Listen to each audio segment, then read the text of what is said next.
變一生，合作華麗轉身後拍拖閃婚。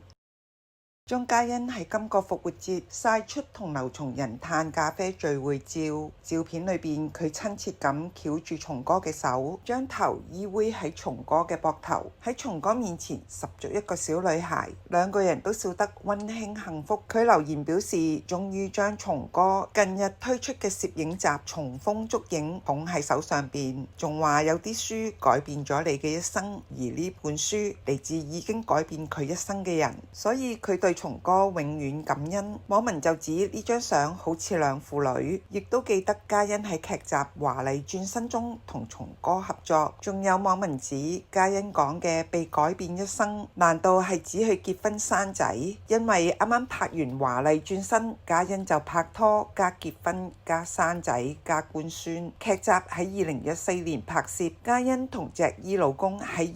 2015年初喺溫哥華經過包子介紹認識，同年秋季求婚，並於年底成婚。至2016年2月，佢先至喺社交網官宣婚訊。